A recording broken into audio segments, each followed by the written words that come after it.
예, 안녕하십니까. 삼성선물 리서치센터에서 환율 분석 맡고 있는 전승지입니다. 예, 오늘 크리스마스 이브입니다. 예, 계속 이제 캐나다 달러 이야기를 좀 해달라고 하시는 분들이 있었어가지고, 오늘은 캐나다 달러 전망과 동향에 대해서 말씀을 드리고요. 또 오늘 환율 전망도 전해드리도록 하겠습니다. 먼저 이제 어제자 환율 살펴보시도록 하겠습니다. 예, 어제 환율은 0.5원 상승한 1107.9원에 마감을 하였습니다. 장 초반에 주가도 부진하고 하면서 1110원대까지 레벨을 높이기도 했는데요. 이후에는 주가도 반등을 했고 내구 물량도 집중이 되면서 환율이 장중 내내 상승폭을 줄였습니다. 그래서 1107.3원으로 저점을 낮추고 1107.9원에 마감을 하였고요. 어제 외국인들은 코스피, 코스닥, 채권 모두 자금이 유입되는 흐름이었습니다. 코스피 시장에서는 800억 원, 코스닥 시장에서는 1,800억 원 가량 순매수를 하였고요. 국고채, 통화채 시장 모두 외국인이 순투자하는 흐름을 나타냈습니다.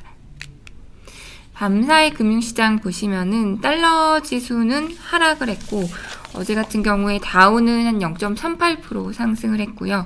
나스닥 같은 경우는 0.29% 하락을 했습니다. 보시면 파운드화의 상승세가 두드러진 것을 보실 수가 있습니다. 파운드가 1%가량 강세를 나타냈는데요. 일단 영국과 EU의 미래관계 협상이 거의 막바지에 이르렀다라는 보도들이 파운드화 강세, 전반적인 달러 약세를 견인을 했습니다. 블룸버그, 로이터 등이 일단 크리스마스 이브 요 근방에 합의안이 도출될 거다 이런 보도를 하기도 했고요. 또 내년 1월 1일부터 잠정적으로 적용을 절차를 합의안을 적용하는 절차를 준비하고 있다 이런 보도들이 나오면서 일단은 전반적인 위험 선호 심리를 자극을 했습니다. 미국 추가 부양책 같은 경우는 일단은 의회는 통과했는데 트럼프 대통령이 서명 직전에 마음에 안 든다라고 하면서 일단은 좀 중단이 됐습니다. 다행스럽게도 트럼프 대통령이 마음에 안 드는 이유는 일단은 규모가 너무 작다. 개인들한테 지급하는 600달러, 2000달러로 늘리자. 이렇게 이제 수정하라고 하면서 일단은 또다시 수정안이 나와서 의회 통과받고 또 이제 대통령 서명하는 과정이 필요할 것 같습니다. 또 어쨌든 시장은 일단 부정적으로 받아들이지는 않았고요. 돈을 더 많이 풀 수도 있다라는 기대에 초점을 맞춘 것 같습니다. 어제 나온 경제지표는 전반적으로 혼조세를 보였는데요. 개인 소비, 개인 지출, 개인 소득 이런 부분들은 좀 부진했는데 주간 실업수당 청구 건수는 일단은 80만 3천 명으로 감소를 했고 내구재 주문 같은 경우도 전월 레벨이 증가를 하면서 다른 지표들은 좀 긍정적인 결과를 나타냈습니다. 달러는 하락을 했고 파운드와의 강세가 두드러졌고요. 어제 주가의 흐름들을 보시면 전반적으로 대부분의 증시가 상승세를 나타낸 것을 보실 수가 있습니다. 캐나다 달러 동향과 전망 말씀드리려고 하는데요. 관심 없으신 분들도 있을 것 같고 많이들 사실 분석해놓은 자료들 보면 많이도 없습니다. 해외에서도 이제 어쨌든 그래도 이제 우리가 알고 가면 좋으니까 일단 캐나다의 특징을 보면 땅덩이는 세계에서 두 번째로 좋긴 하지만 인구는 4천만이 안 되고요. 천연자원이 많고 특히 이제 원유랑 좀 캐나다 달러의 특징이 글로벌 경기에 민감하고 또 미국과의 연관성이 워낙 높다 보니까 미국 경기에 민감하고 또 원유 가격에 민감한 특징을 가지고 있습니다. 땅덩이는 크지만 인구는 작고 내수는 작고 대외 의존도가 높은 편이고 그래도 천연자원 많고 이런 나라라고 보시면 될 것 같고요. 올해 캐나다 달러와 호주 달러 차트를 비교해 보시면 캐나다 달러보다 호주 달러, 빨간 선이 호주 달러인데요. 이게 이제 축 반전을 해서 위로 갈수록 통화 가치가 높은 것으로 보실 수가 있습니다. 호주 달러가 캐나다 달러보다 훨씬 성적이 좋았던 것을 차트를 통해서도 확인하실 수가 있고 오른쪽 차트 보시면 올해 통화별로 순위를 매겨보면 달러 대비 절상률을 매겨보면 호주 달러, 그러니까 보통 호주 달러, 캐나다 달러, 뉴질랜드 달러 이 세 가지를 같이 묶어서 많이 보거든요. 보시면 호주 달러는 3위, 캐나다 달러는 올해 한 0.6% 절상이 되면서 순위가 선진국 통화 중에 별로 높지 않은 것을 보실 수가 있습니다. 그 이유는 아무래도 올해 원유 가격이 뭐 마이너스 유가를 이제 기록을 하기도 했었는데 변동성이 워낙 크기도 했고요. 호주 같은 경우는 뭐 미국 경기에도 민감한데 중국 경기에 상당히 민감합니다. 그렇다 보니까 올해 이제 중국 경기가 선방을 했고 호주 달러는 더 수혜를 볼 수밖에 없는 입장이었고요. 캐나다는 상대적으로 조금 부진할 수밖에 없었다라고 보시면 될 것 같습니다. 통화 완화 같은 경우도 다른 선진국에 비해서 미국 따라서 같이 가느라고 좀 통화 완화도 공격적으로 단행을 하면서 다른 선진 통화에 비해 좀 부진한 성적을 기록을 했습니다. 기억하실 거는 글로벌 경기에 민감하다, 미국 경기에 민감하다, 원유 가격에 민감하다. 이 정도 보시면 될 것 같고요. 캐나다 국가별 수출 비중을 보시면 캐나다가 왜 미국 경기에 민감할 수밖에 없는지 보실 수가 있습니다. 뭐 아시겠지만 미국하고 워낙 붙어 있기도 하고요. 또 미국에 수출하는 비중이 75%입니다. 미국 경기에 민감할 수밖에 없는데 대외 의존도, 그러니까 전체 GDP에서 수출 더하기 수입이 차지하는 비중을 보시면 캐나다가 꽤 대외 의존도가 높습니다. 대외 의존도가 높은데 그 의존도가 대부분 미국에 집중돼 있다라고 보시면 될 것 같고요. 근데 이제 캐나다 달러가 유가에 민감하긴 한데 두 번째 차트 보시면 이게 이제 유가와 캐나다 달러를 쭉 반전시킨 것입니다. 빨간 선이 캐나다 달러이고요. 일단 민감하긴 한데 최근 차트를 보시면 과거에 비해 유가에 덜 민감한 흐름을 나타냅니다. 근데 사실 캐나다에 있는 그 오일은 샌드 오일이거든요. 그러니까 굉장히 캐기 어렵고 정제하기도 어려운 그렇기 때문에 대부분 정제를 안 하고 파이프라인을 통해서 미국에 그냥 그대로 전달합니다. 그래서 캐나다에서 나오는 원유의 90%는 미국에 수출이 되는데요. 근데 이제 미국이 캐나다에서 수입하는 수입액을 보시면 2008년, 9년 이후에 한 반 정도로 급감한 것을 보실 수가 있습니다. 아시겠지만 이유는 미국이 셰일 오일을 생산하기 시작하면서 미국이 이제 원유 수출국이 됐거든요. 수입국이 아니라. 캐나다에서 그러니까 뭐 이게 원유 수입액은 아니지만 원유 수입이 급감하면서 미국의 대캐나다 수입액이 거의 반 정도로 감소를 했습니다. 그렇다 보니까 캐나다가 원유를 팔아서 먹고 사는 그런 비중이 전체적으로 좀 줄어들 수밖에 없고요. 또 그러다 보니까 캐나다 달러와 유가의 상관성이 과거에 비해서는 다소 떨어질 수밖에 없다라고 이 부분도 좀 포인트를 짚고 가시면 좋을 것 같습니다. 내년도 이제 포인트들을 보면 사실 이제 캐나다 달러도 그렇고 호주 달러도 그렇고 보통 글로벌 성장에 민감한 통화들입니다. 그러니까 테마가 같을 수밖에 없고요. 그래서 강세 요인 보시면 내년도 어쨌든 우리가 정상으로 복귀할 거니까 글로벌 성장과 교역 회복 이 부분, 그다음에 이제 원자재 가격이 전반적으로 상승할 거라고들 이제 기대를 하고 있고 원유도 거기에 유가도 포함될 거라고 기대를 하고 계시고요. 특히나 이제 올해 중국 경기는 괜찮았고 미국 경기는 부진했는데 내년도는 백신이 보급, 미국에서 빠르게 백신이 보급된다라는 그런 측면에서 미국 경기 개선이 캐나다에 긍정적으로 작용을 할 것으로 보여집니다. 그리고 캐나다 중앙은행의 양적 통화 완화도 올해 피크를 지났다라고들 이제 해석을 할 수도 있거든요. 올해 이제 말에 나온 정책이 전체적인 국채 매입 규모는 줄이되 장기채 매입의 비중을 높이는 그런 정책으로 변화를 시켰습니다. 그런 부분들 보시면 좋을 것 같고, 여기다가 캐나다는 경상 적자국이거든요. 근데 올해 경상 적자가 많이 개선이 됐습니다. 이런 흐름이 내년도도 유지가 될 가능성이 높고, 사실 트럼프 대통령이 있는 동안에 미국하고 캐나다 관계가 상당히 안 좋았거든요. 그래서 바이든 당선이 캐나다에 긍정적으로 작용할 거다라는 그런 기대도 나타나고 있습니다. 그러면 약세 요인은 무엇일까? 이제 다른 원자재 가격과 원유 시장이 좀 차별화가 될 것 같다. 이미 수급 자체가 공급 우위인, 미국이 셰일 오일을 생산하기 시작하면서 공급 우위의 일단 시장으로 들어섰기 때문에 다른 시장과는 좀 차별화될 가능성이 높고요. 특히 바이든 대통령 당선자의 그러니까 에너지 그 관련해서 뭔가 혁명, 에너지 혁신 이런 부분들이 캐나다에 그렇게 좋지는 않을 것 같거든요. 그런 부정적인 요인들. 그다음에 이제 미국 의존도가 너무 높기 때문에 미국 경기에 따라서 변동성을 높일 가능성이 높고, 결국은 이제 대외 경기, 대외 성장의 민감도가 높은 통화이기 때문에 결국은 코로나 경로에 따라서 불확실성이 존재하고 있다는 점, 이런 부분들이 약세 요인이라고 보시면 될 것 같습니다. 말씀해드린 부분들을 차트를 통해서 간단히 정리를 해보면요. 올해 캐나다가 재정을 많이 썼습니다. 여기 보시면 올해 재정을 많이 쓴 나라 순위인데요. 일본, 캐나다, 호주, 미국 굉장히 재정을 많이 썼죠. 그러면서 경기를 빨리 끌어올렸고, 오른쪽 차트 보시면 캐나다의 그 고용, 미국의 그 고용을 보시면 미국보다도 캐나다의 고용이 빠르게 개선된 것을 확인하실 수가 있습니다.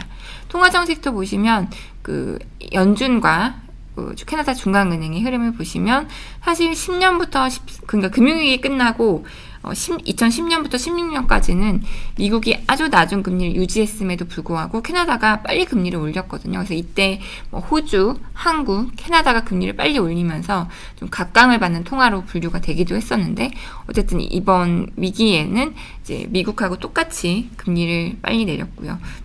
과연 이번 사이클에서도 캐나다가 미국보다 더 빨리 긴축에 들어설 수 있을지 한번 주목을 해보시면 좋을 것 같습니다. 일단은 이제 통화 완화의 피크는 지났다라는 인식이고요. 올해 이제 자산 확대가 굉장히 캐나다가 비교적 적극적으로 단행을 했습니다. 회색선이 그 미국의 미 연준의 자산 확대 속도이고요.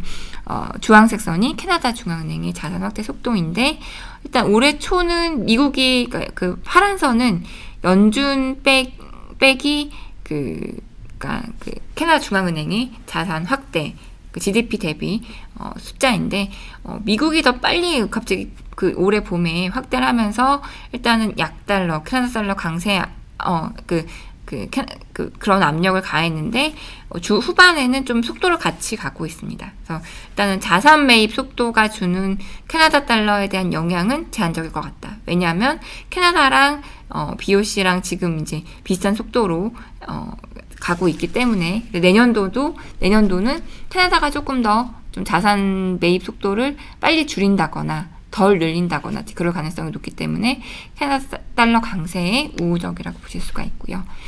캐나다는 기본적으로 경상적자국입니다. 올해 보시면 차트 보시다시피 경상적자가 많이 줄었죠. 오른쪽 차트 보시면 이제 수출 수입인데, 사실 수출 수입은 성적이 좋지 않습니다. 무역 적자도 계속 많이 나고 있고, 수출도 일단은 부진한 상황이고, 수입은 오히려 더 수출보다는 속도가 더 좀 빨리 개선되고 있기 때문에 무역 적자는 큰데, 아무래도 서비스 수지라던가 소득 수지 이런 측면에서 좀 개선이 되면서 캐나다 경상 수지는 전반적으로 올해 예년에 비해서 개선이 됐기 때문에 좀 긍정적으로 작용을 했고, 내년도도 비슷한 흐름이 될 것 같고요. 일단 자금, 그러니까 그 금융 투자 측면에서 보면은 올해 사실 캐나다의 직접 투자가 굉장히 많이 들어오거든요. 근데 차트 보시면 올해 직접 투자 순유입이 급감을 했죠. 아무래도 미국에서 캐나다에 직접 투자하는 부분이 많을 건데, 미국이 워낙 상황이 안 좋았기 때문에 직접 투자 부분은 안 좋았습니다. 직접 투자에서 들어오는 달러는 별로 없었는데, 증권 투자 순유입 같은 경우는 올해 예년보다도 증권 투자 자금이 순유입이 많이 늘어났는데, 그 이유는 캐나다인들이 해외 투자했던 부분들을 빨리 회수했던 부분들, 그다음에 외국인들이 일부 캐나다에 투자한 부분들이 있었던 부분들이 좀 영향을 미쳤습니다. 특히 캐나다 증권 투자는 대부분 채권 투자이거든요. 오른쪽 세 번째 차트 보시면 채권 투자 순유입이 강하게 들어온 것을 확인하실 수가 있습니다. 그래서 일단 전반적으로 설명을 드렸고요. 사실 결국은 글로벌 경기가 얼마나 빨리 개선되는지, 또 캐나다 같은 경우는 미국 경기가 얼마나 빨리 개선되는지가 좀 중요한 포인트가 될 것 같고요. 또 원유 가격이 지금 계속 사실 굉장한 변동성을 보이면서 거의 50불 가까이 왔는데, 50불 넘어서까지 더 랠리를 펼칠 수 있을지, 그 부분에 좀 포인트가 맞춰져 있다라고 보시면 되고, 일단은 강세 우호적이긴 환경이다. 근데 이제 변동성은 있을 것 같다 라고 보시면 될 것 같습니다. 차트상으로 보시면은 11년 저점과 이후 고점을 달러의 38.2% 조정 레벨이 1.265달러에 위치해 있습니다. 그 선이 1차적인 지지선이 될 것 같고요. 또 18년 저점인 차트 보시면 18년 저점인 1.224달러, 그러니까 지금으로부터 한 5% 정도 절상된 레벨입니다. 그 정도 레벨이 지지선으로 작용을 할 것으로 예상을 하고 있습니다. 관심 없으셨던 부분도 있으실 것 같은데 그냥 상식을 키우신다는 측면에서 참고하시면 좋을 것 같고요. 오늘 이제 전망을 말씀드리면 일단 어제보다는 좀 하락 압력이 우세할 것 같습니다. 일단은 달러도 약세였고 금융시장 어제 좀 다른 나라 주가 다 오른 것을 보시다시피 금융시장 전반적인 분위기 그렇게 나쁘진 않을 것 같고요. 또 선박수주가 최근 사흘간 조선 3사가 거의 5조 원 가량의 선박수주를 했습니다. 그렇기 때문에 사실 요새 선박수주 해도 내고 물량이 그렇게 많이 나온다는 느낌은 아닌데 어쨌든 이 부분이 주는 내고 또 연휴를 앞두고 있기 때문에 이 내고 물량이 좀 집중될 가능성도 있습니다. 이 부분이 하락 압력을 가할 것 같긴 한데 그럼에도 불구하고 또 다른 해외 시장도 연휴이기 때문에 여기가 외국인이 혹시 주식을 막 더 청산하고 나가진 않을지 여기가 일단 그동안 취했던 최근 취했던 달러 롱 포지션을 정리하고 나가진 않을지 그에 따라서 변동성은 키울 수 있을 거라고 생각을 하고 있습니다. 그래서 오늘 1102원에서 1109원 사이에 등락을 예상하고 있습니다. 발표는 여기까지고요. 질문 받도록 하겠습니다. 예, 메리 크리스마스입니다. 예, 맞아. 차이가 안 좋았죠. 그래서 바이든 당선에 캐나다가 굉장히 좋을 거라는 그런 기대가 나타나고 있는데, 근데 사실 상대적으로 보면 그나마 캐나다였으니 좀 그래도 괜찮았지 않았나, 트럼프 이 시대에서. 사실 다른 호주라던가 유럽이라던가 이런 나라들, 중국이라던가, 호주 빼고, 그러니까 중국, 유럽 더 힘들었었거든요. 그나마 캐나다는 옆에 붙어서 좀 상대적으로는 괜찮았는데, 어쨌든 바이든 당선은 다 일단은 좋은 재료로 해석을 하고 있는 것 같습니다.